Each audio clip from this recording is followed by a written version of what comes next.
Siyakubonga Jesu.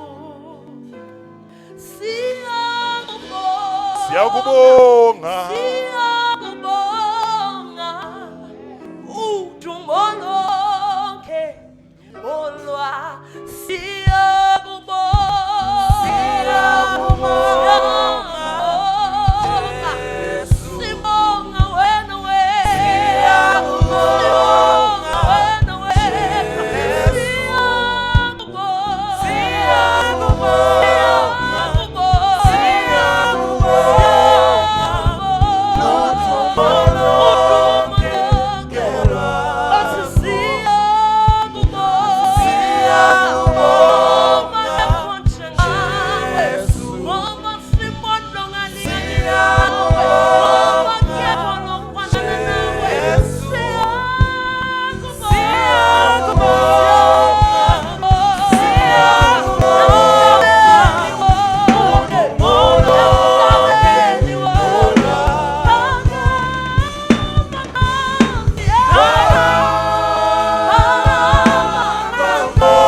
Greetings, saints, in the name of my Lord and Savior Jesus Christ.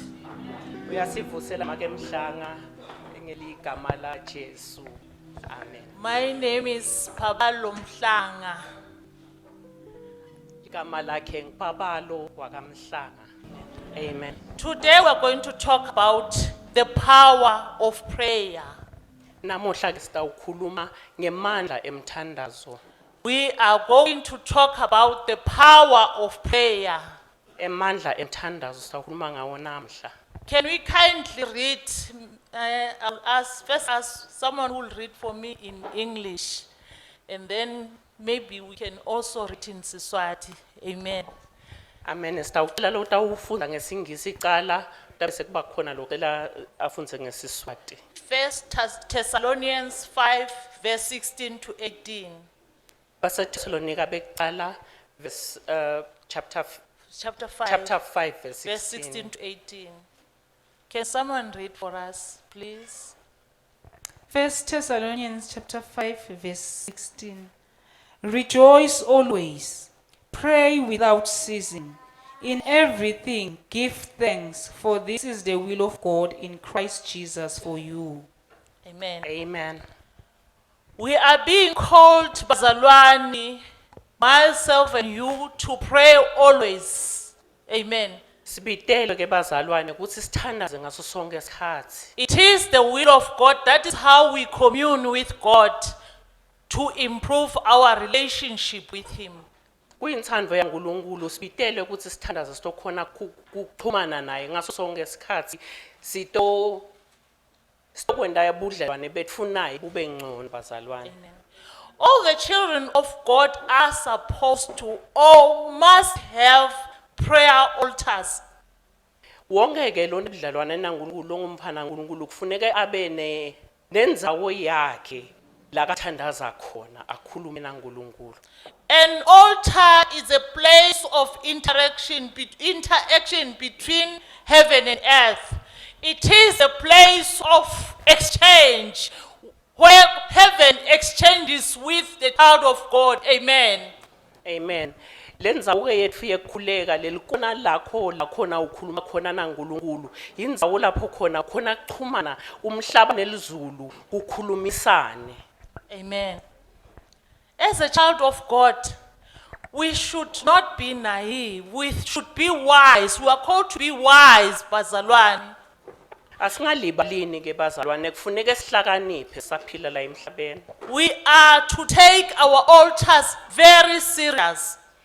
Kufuneka timisele ke ngalenzawo yethu ekuchumana naNkulunkulu. Amen. We shouldn't take things for granted. There is warfare. Today we are going to speak about different prayer points, different types of prayers. And we are going to dwell on warfare prayer. Amen.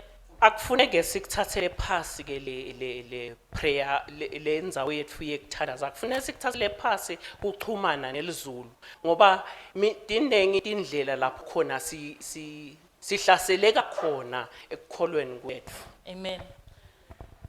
As we are talking about the altar, before we start talking about different types of prayer, when you get to the hotel, mzalwane, or any place that you are renting for the first time, don't just lay your head on the bed. You first have to erect an altar in that hotel room. Amen.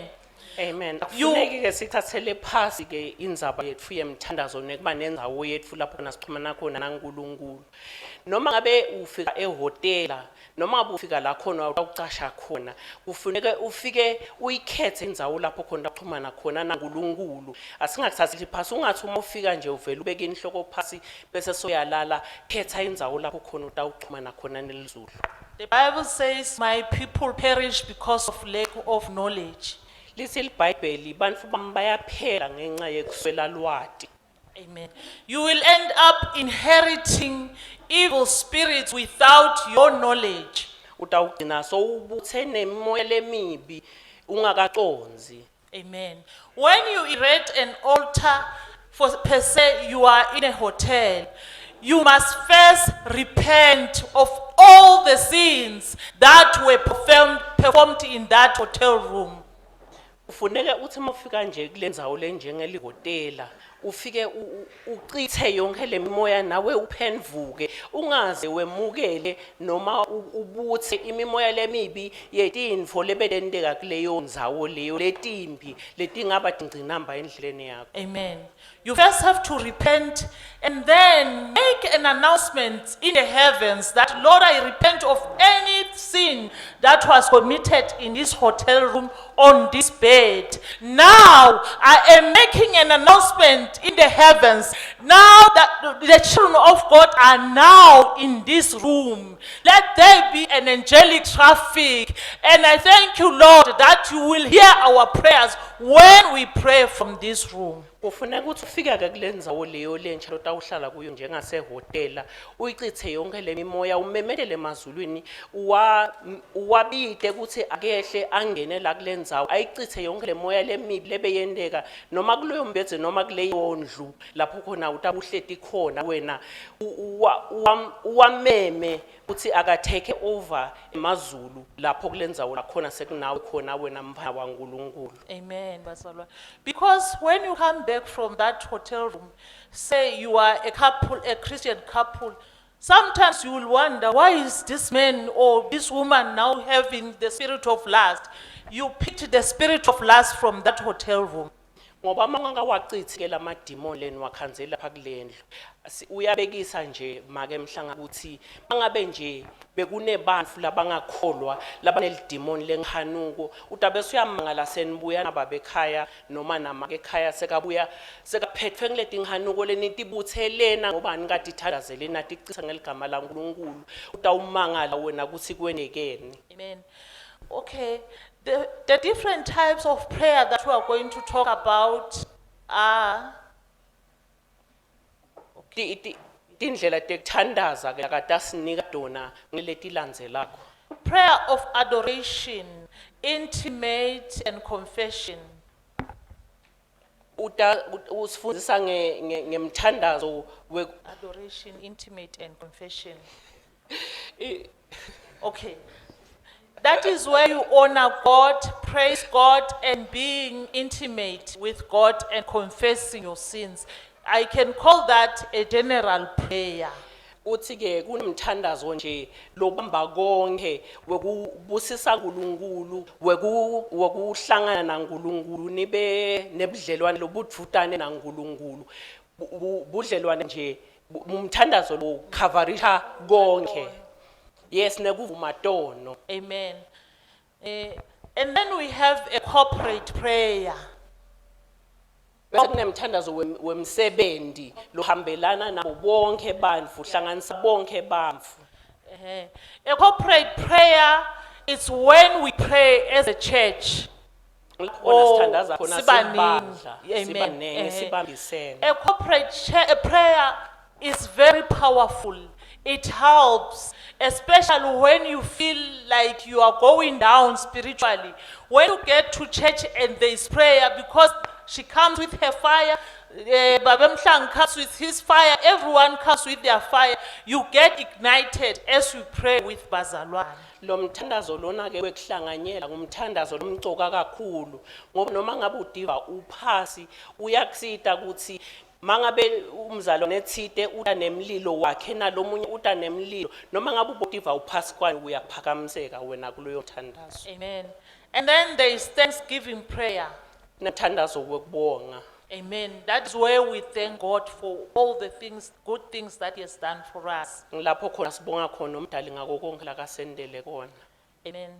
God is calling people who are willing to partner with Him. Amen. This is the prayer of and then there's prayer of intercession. Bese kunemthandazo wokungenelela. Amen. God is calling people who will partner with Him uNkulunkulu usibitela ukuthi asihlanganyele naye. to call the kingdom of God to come here on earth. Ukuthi sikubita umbuso welizulu ukuthi wehle. Can someone read utekisi. this powerful scripture in Isaiah chapter 62, verse 6 to 7? Isaiah chapter 62, verse 6 to 7. Isaiah 62 verse 6 to 7. Yes. Amen. Isaiah 62 verse 6 to 7. I have set watchmen on your walls, O Jerusalem. They shall never hold their peace day or night. You who make mention of the Lord, do not keep silent and give him no rest till he establishes, until he makes Jerusalem a praise in the earth. Amen. We are supposed to give ourselves as watchmen, as intercessors for God. Amen. Intercessors are supposed to make a hedge of protection around their homes, around their workplaces, around the country. Amen. We are supposed to pray for everything as the Spirit leads you, but you are supposed to be a tool in the hand of God to bring His kingdom from heaven down to the earth. I-intercessor ke bazalwane longenelelako umthandazo longenelela lo protector emakhaya protector emsebenzi uprotector live umthandazo lo longenele wekungenelela. Amen, saints.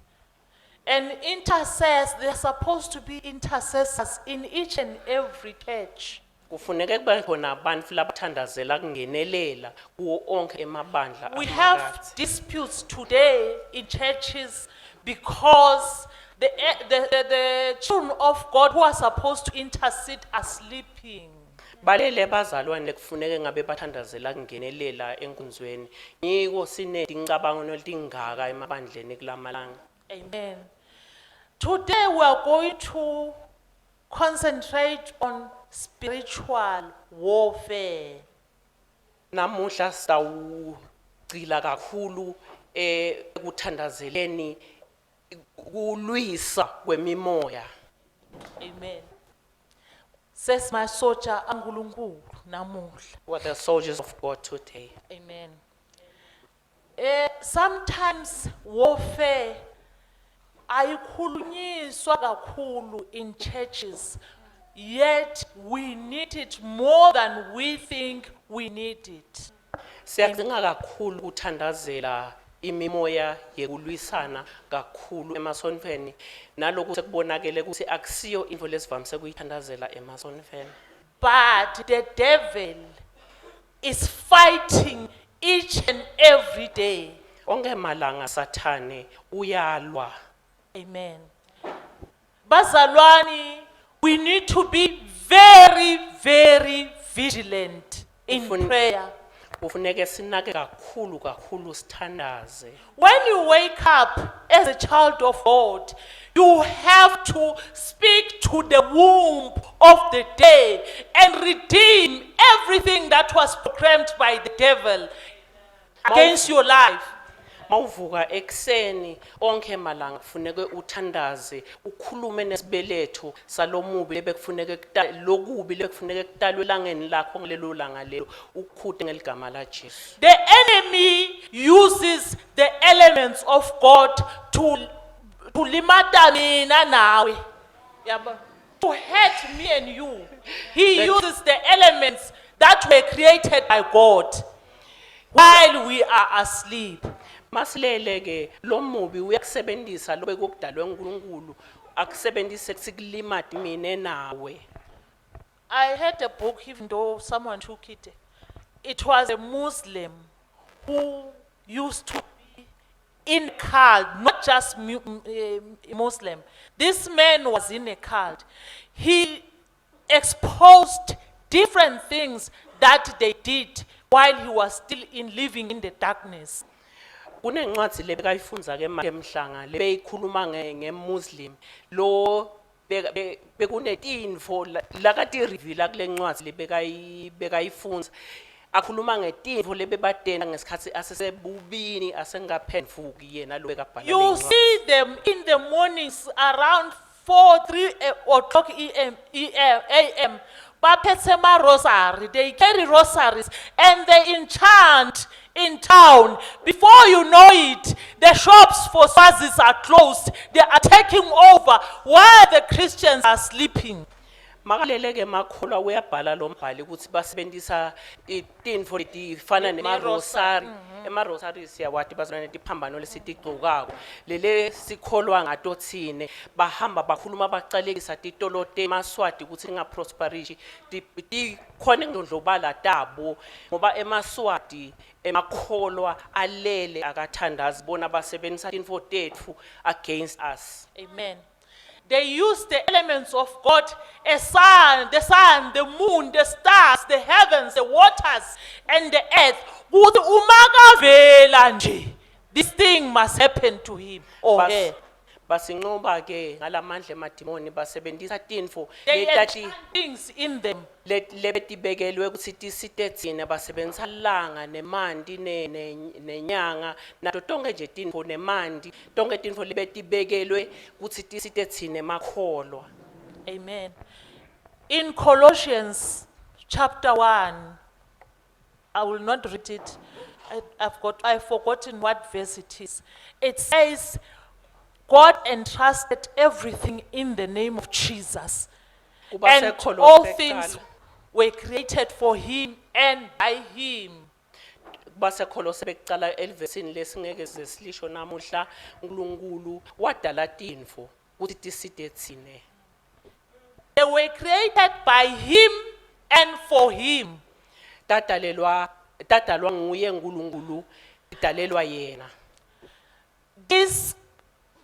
Through this, you just have to understand, child of God, that you have authority over these elements. You have authority over everything because they were created by your Father and for him.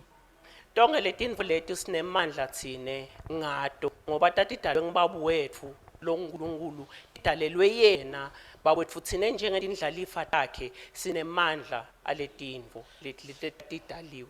It goes further to say, in Jesus, all things hold together.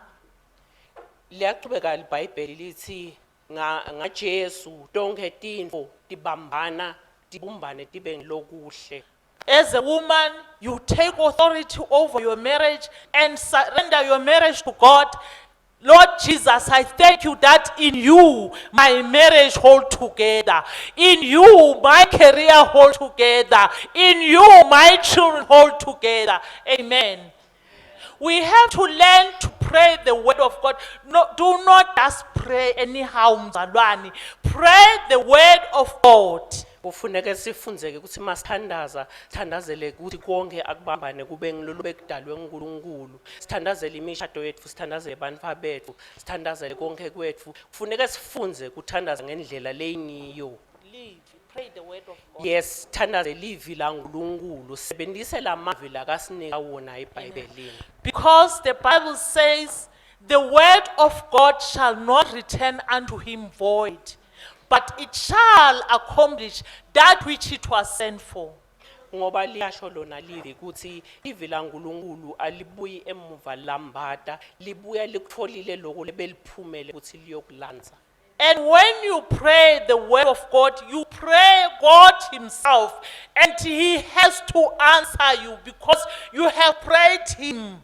Amen. Uthandaza nguNkulunkulu konke kutawuphumelela ngoba usungakathandazi nje usukuthandaze yena qobo lwakhe. Amen. Uthandazele livi lakhe. Amen. Amen. Thank you, Jesus. We are going to talk also about generational curses. Sitaphenza sikhulume futhi ngeticalekiso tetitukulwane. Some Christians don't believe in that, but it is there. Banenge bazalwane labangakholelwa eticalekisweni tetitukulwane kodwa tikhona. I was listening to a sermon. This man of God was sharing about a certain family. Ukhona umzalwane ebekamlalele lobeka sherisha noma beka sherisha ngefamily yakhe ngemndeni wakhe. This family, the grandfather hired a head boy to head his animals. Lomkhulu ke likhaya kuthiwa beka chashe umfana ukubona tilwane tala ekhaya tifuyo tala khaya. The head boy said, please don't give me any wage. I will work for you 10 years, and by the time when I go, that is only when you're going to give me. Wacela ke lona lotobona letilwane tala ekhaya uthi ngicela ningangibhadali lutho mina ndawusebenzisa iminyaka lelishumi ndawubese ngibhadaleka ngesikhathi sengicedzile leminyaka lelishumi. After 10 years, Makuphela leminyaka lelishumi the man went to the boss.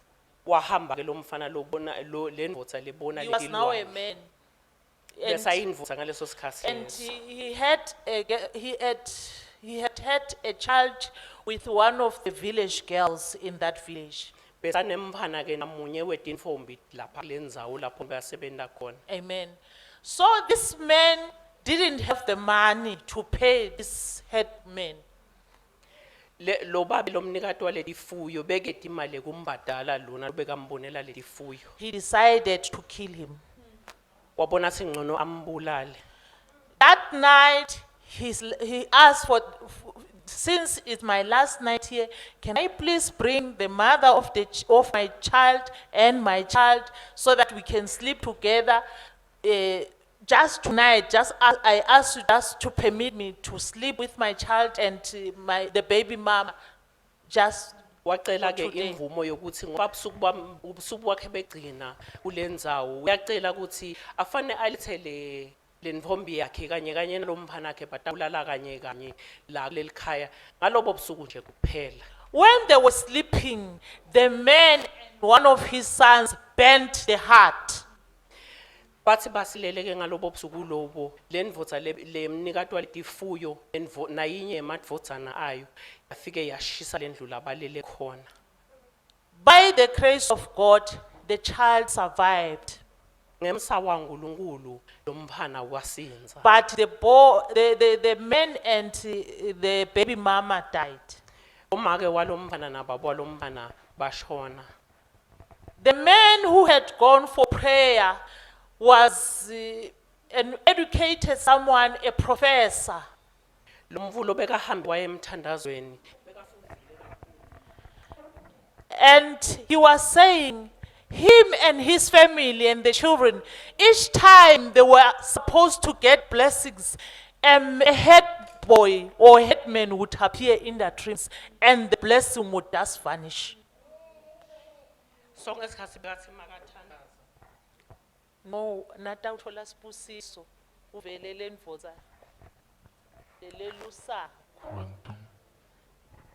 sonke isikhathi makathandaza bekuvela sithombe salowo salendvodza lena beyimbonele tilwane makathi uthandazela i-breakthrough No, sonke sikhatsi kwanza ukuthi ngiyabikisa. The girl was engaged to get married, and preparing for the marriage. Anything good. During that preparation, a headman would appear and kushabalala nje itu. Yabo. Each time they were supposed to get breakthroughs, it just used to melt, especially after them seeing this head boy or headman. konke nje bekubese kuyashabalala lokuhlele bekufuneka kwendeke mase kuvele lendvodza lena lebeyigasele tifu yotala ekhaya So the pastor and this man went in for fasting and prayer. babese ke bayazila bayathandaza And the Holy Spirit revealed to the pastor that whatever is happening to this family is because of the deed of the grandfather. kwabese kuyavela ke kuyabonakaliswa kulomfundisi lebe bathandaza naye kuthi lolo kwendekala kuleli khaleli kwendiwa kutalwa ngilele kwendiwa ngumkhulu waleli khaya And he advised him to go and look for the son since he didn't die. kwabese ke uyam advise ukuthi akahamba yofuna lo mphana lo wasinza le emlilweni And give him some gifts. amnike netipho After doing that, the family lived, amen, and they began to be successful, babese bayaqala bayaphumelela kuleli khaya mase akwendile lokho amen.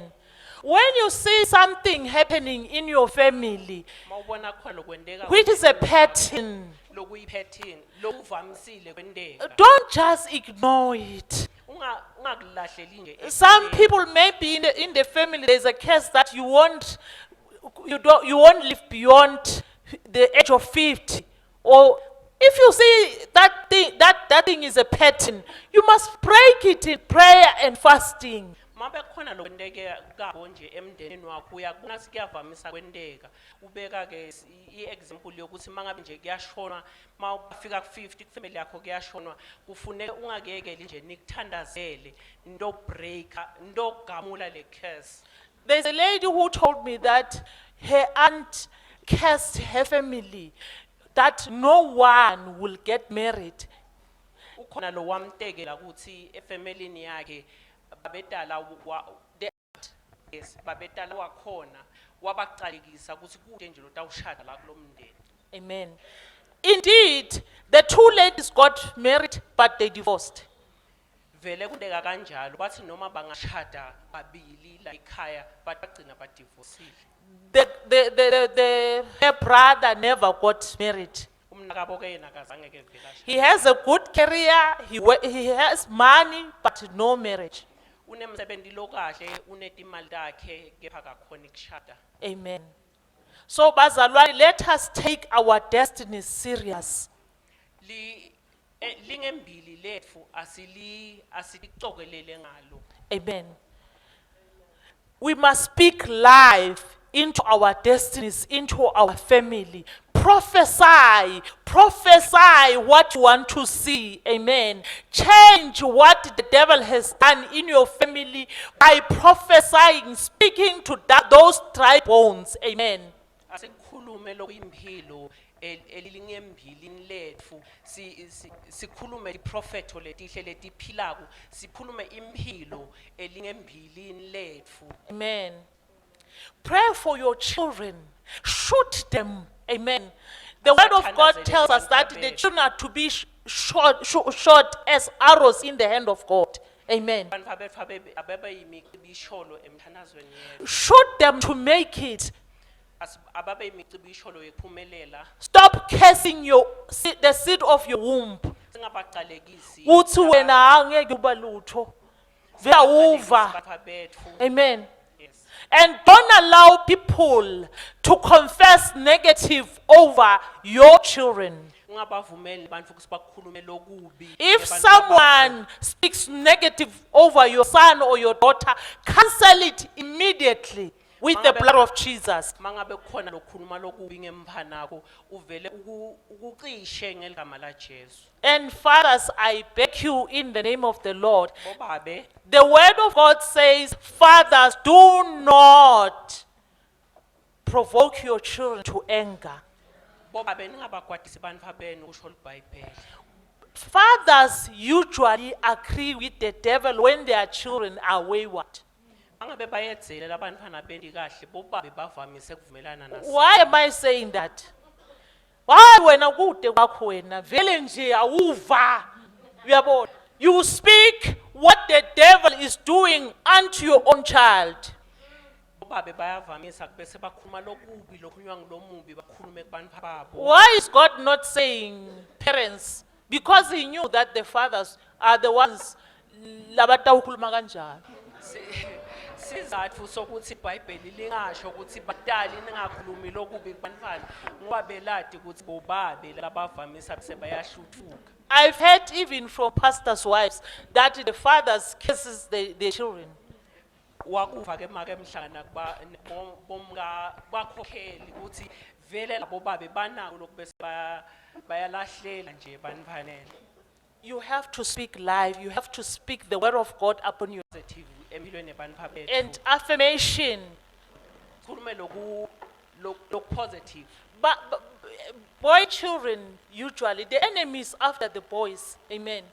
Lo mubi wabafuna abantwana laba He wants to destroy your surname. ufuna kubulala sibongo sakho. That is why they take drugs, they are drunkards, they are alcoholic, they do all sorts of things. Laba bafana kungibo labavamisako bese banatha tshwala bathathe ama drugs bente tonke izinto Instead leti. of you praying for these children, Bese ke wena uyahluleka you ukubathanda curse them with your words. bese uliba ukukhuluma lokubi uyabaqalekisa. Amen. But boy children, if you affirm them, uthi mfana wami ngiyati, unenhlitiyo lenhle. Look at something good about this child. Uyahlonipha. You can beat this thing. You can beat this thing. I know you can beat this thing. You are stronger than this thing. And the child will work hard to please you because you are affirming him. Kufuneka ukhulume lokuhle kumphana kuto khona kumbamba ngesandla kuthi aphume kule tinkinga kakuto mawukhuluma lokuhle kumphana ko uyafuna lokuprove right bese sokwenda lokuhle. My son, there was a time when he was wayward. Umphana kamhlanga ukhona lapho khona kangaseva khona naye I then decided to affirm him bese sokhuluma lokuhle kumphana because uyahlonipha unethando. wabona she discovered that the child had love and he's respectful. Amen. I told him that my son, you can beat this thing. You are respectful and you are loving. So this thing, you can beat it. He even wrote me a note on Mother's Day that I believe in him even when he has done the worst things. Wabese ke make mhlanga ubabata lokuhle la kakubona lomphana lomphana uyahlonipha phinze unelithando kangangoba ngalenye langa kuyi Mother's Day lomphana wakubhala phasi ukuthi uyathi ema ke wena uyakholelwa kimi noma ngabe angasikali. Amen. Another thing that we have to pray against as the children of God is dreams. Funeka siwathandazele nemaphupho ethu. Evil dreams. When the devil wants to attack you, sometimes he will come through a dream. Emaphupho lamabi sathane makafuna ukukuhlasela uyavela ngemaphupho lamabi. Remember, in King Solomon, kwaba naboma ke labantu. And the other one's child died at night. King They- Solomon bekunabo ngenzaba King Solomon bomakela ababili kulo lomunye umphana wakhe wafa esuku. And she took the one who was alive because the Wathatha mother was asleep. Wathatha lo mphana lo philako ngoba unina wayelele. At night, around midnight, between midnight and 3 a.m., that is when there is a satanic exchange in our lives. Satan uyavamisa kusihlasela between nga 12 midnight nanga 3 ekseni emadimoni asuke up active kakhulu. If you dreams eating, you have to wake up and cancel that. Maybe even go further and take the Holy Communion. Myself, if okay, God's ngagcina kwenibhutsangidla. But if I used to dream, when I used to dream eating in the dream, my spiritual life, I would be heavy. I would not pray as usual. I could see that the enemy has done something in my prayer life. Bekumendakalela ke make mhlanga ukuthi mangabe ubhutse adla though sekulichi agcina kubhutsa adla kadiva asinza nje nasemthandazweni angakhona ukuthandaza ngendlela letayelekile so mangabe ubhutsa udla ungumzalwane kufuneke ukuthandazele uze udle ngisho nesidlo senkosi mangabe ku possible. Amen. You shouldn't allow the enemy to sow evil in your life. Ungavumi Amen. Sathane atshale lokubi. Sometimes empilweni they yakho. take good virtues from you at midnight. Amen. Ngalesinye isikhathi uyasuse lokuhle kuwe. When you have had an evil dream, use this scripture, Isaiah chapter 7, verse 7. It says, "It shall not stand, neither shall it come to pass." Isaiah 57. 7. Isaiah 77. Isaiah 7, verse 7. Oh, okay. Sorry. Pardon me. Isaiah chapter 7 verse 7. Uthi angeke kuze kuphumelele. Angeke futhi kuze. Please read the actual verse. Isaiah chapter 7, verse 7. So when you have an evil dream, you have to cancel it by the word of God. Because even Jesus, when the devil wanted to, what?